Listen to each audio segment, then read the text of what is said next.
आए गजब नजारे अखबार देख लेना और 4 जून को साइकिल की रफ्तार देख लेना। दिल्ली की कुर्सी पर कुछ लोग ऐसे बैठे हैं जो चाहते हैं कि इस मुल्क के संविधान पर, इस मुल्क के आईन को बदल दिया जाए और फिर गैर बराबरी लोगों में बहुत हो जाए।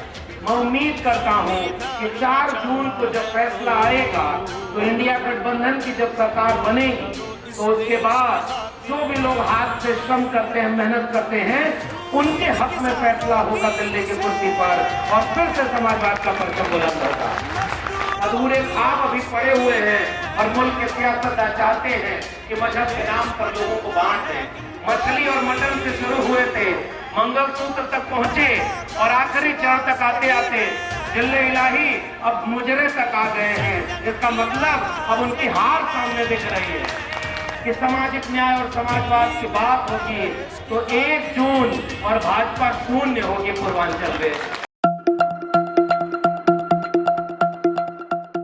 दिल्ली की कुर्सी पर कुछ लोग ऐसे बैठे हैं जो चाहते हैं कि इस मुल्क के संविधान को, इस मुल्क के आईन को बदल दिया जाए और फिर गैर बराबरी लोगों में बहुत हो जाए।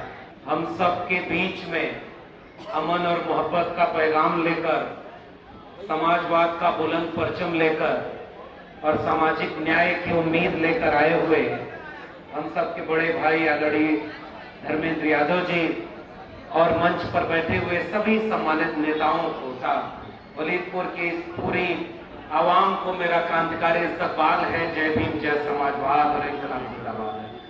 आज हम सब लोग सुनेंगे, क्योंकि चुनावी जलसा है, यहाँ बहुत लंबी तकरीरें नहीं होती, लेकिन इस बात को कहने हम आपके बीच में आए हैं कि इस समय इस मुल्क की तकदीर का फैसला होना है। अब तक बहुत चुनाव आए और चले गए, प्रधान से लेकर प्रधानमंत्री तक जिस वोट से बनते हैं उस वोट की ताकत को हमें देने का काम बाबा साहब डॉक्टर भीमराव अंबेडकर के संविधान ने दिया था और उसने सबको बराबर लिखा। हिंदू, मुस्लिम, सिख, ईसाई सबको समान लिखा है, मिटाकर जाति मजहब का भेदभाव बाबा साहब ने संविधान लिखा है। और ये चुनाव इस बात की तकदीर भी बताएगा कि 2024 के बाद ये मुल्क भारत के संविधान से चलेगा या नहीं चलेगा। दिल्ली की कुर्सी पर कुछ लोग ऐसे बैठे हैं जो चाहते हैं कि इस मुल्क के संविधान को, इस मुल्क के आईन को बदल दिया जाए और फिर गैर बराबरी लोगों में बहुत हो जाए।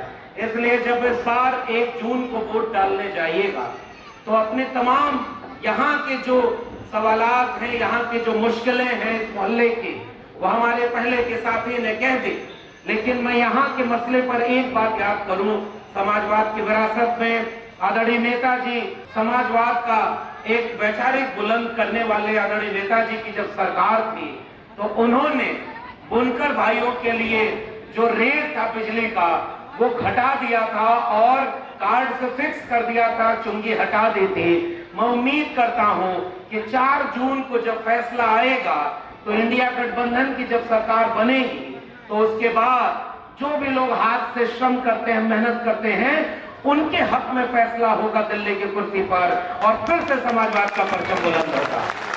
आदरणीय धर्मेंद्र यादव जी उस जगह के इंडिया गठबंधन के प्रत्याशी हैं जो हमारा अपना पुश्तैनी इलाका है। मैं यही आजमगढ़ का रहने वाला हूं और एक जमाने में मऊ और आजमगढ़ एक ही हिस्सा हुआ करते थे।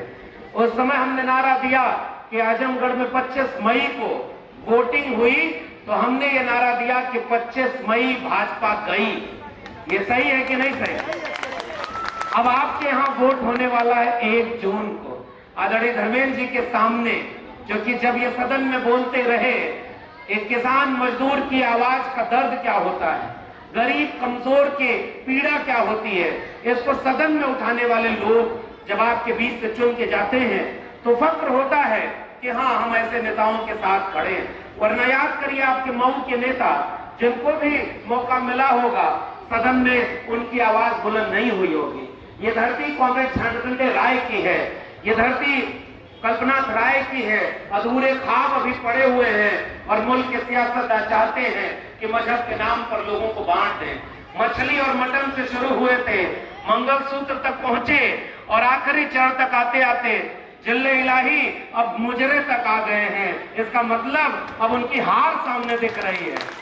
और पूर्वांचल के लिए हम केवल एक बात कहना चाहते हैं कि जब वहां हुआ 25 मई भाजपा गई, तो पूर्वांचल में मुझे लगता है कि सामाजिक न्याय और समाजवाद की बात होगी तो 1 जून और भाजपा शून्य होगी पूर्वांचल में। इसलिए मैं ज्यादा वक्त नहीं लूंगा, क्योंकि हम सब जिनको सुनने आए हैं उनको सुनेंगे। मैं दिल्ली विश्वविद्यालय का प्रोफेसर रहा 14 साल, इसी आजमगढ़ का रहा। हम खेत खलिहान में काम करने वाले लोगों के बच्चे, गाय भैंस चराने वाले लोगों के बच्चे, मेहनत करने वाले लोगों के बच्चे, जब मुल्क में आईन था तो पढ़ लिख करके अपना नाम रोशन करने का काम किए। लेकिन कुछ लोग रोजगार के नाम पर सरकार बनाए, काला धन वापस लाने के नाम पर सरकार बनाए, और जब सरकार बन गई तो केवल मजहबी फसाद को सामने रखते हैं। मुझे याद आता है कि हमारे मुल्क में लोगों ने लिखा कि अब तो पतंगे भी ये देखकर हैरान हो गई कि ये छतें भी हिंदू मुसलमान हो गई। इसलिए हम सब मोहब्बत प्यार से रहेंगे।